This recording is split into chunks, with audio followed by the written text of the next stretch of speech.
guess for y'all who know me, my name is John. I used to, man, maybe I was a cultural Christian because I'd heard Jesus' name and you know, I told people that I believed in Jesus. But I think cultural Christianity is rampant, especially here where we live. And I think it's actually a curse because I think there's people who can grow up just because they grew up in the South here and they maybe even been to church and maybe participated even, and they think, hey, I'm on my way to heaven. But I'm not judging anyone, but I'm saying, you know, having a born again experience is totally different. I was really a pretty wild person, and I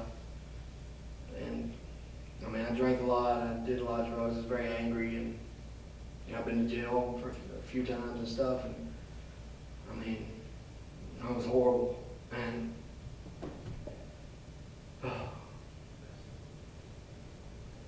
I'm still horrible, but God has changed my life, and Jesus.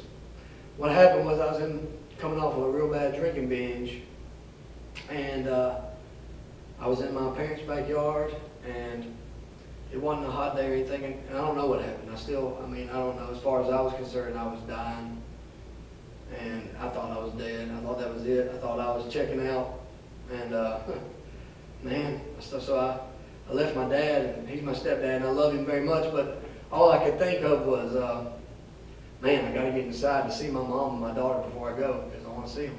And I thought I was gone.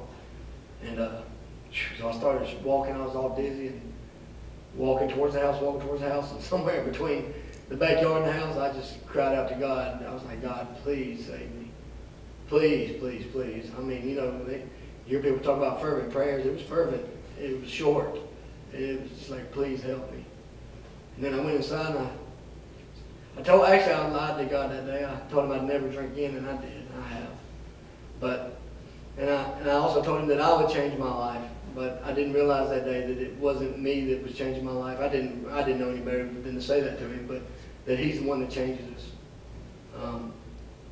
My life has come a long, long, long way over the past 6 years.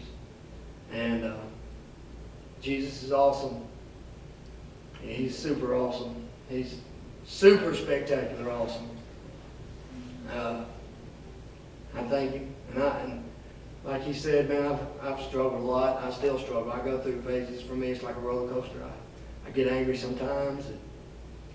And then, just like Pastor says, though, it's usually when I've not been in the Word and when I focus on things in the world and things around me instead of Jesus. But, I mean, he always brings me through it. Recently, I had a real bad, depressing thing in my life. You know, just nothing major, just something that I was feeling down. And if it weren't for God, I don't understand people who don't have Jesus, because I don't see how they would make it.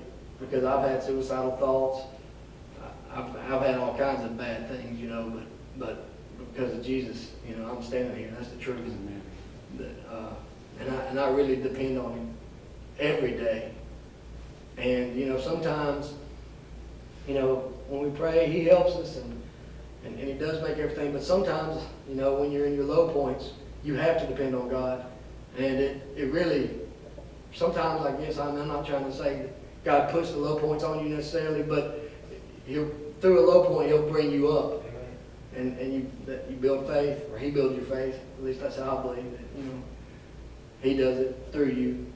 And that's pretty much my testimony. I mean, since then, I've seen all kinds of things I would call miraculous, and I've talked to a lot of Christians. As a matter of fact, I talk to all kinds of Christians all around and people about Jesus all the time. I don't see how anyone could ever stop talking about him if they ever experienced it. Ever. I mean, ever. So when I meet Christians that don't talk about him at all, I don't understand. I mean, I'm not judging them. I'm saying I don't get it, you know. I don't understand that. My daughter, that's a testimony in itself. I got custody of her. I prayed, but basically, to make it short, I prayed God to give her to me. And 2 years later, he gave her to me the exact way I prayed 2 years before that. I mean, that was God. It wasn't me. And the only reason I did that is because I believe that it's the man's responsibility to raise your children in the Lord, not because I believe that's what the Bible teaches. And I wanted, you know, I don't even think I'm doing that good a job at raising her. in the Lord. I mean, but I'm trying. Man, I've seen all kinds of stuff. I don't know. God's awesome, for sure.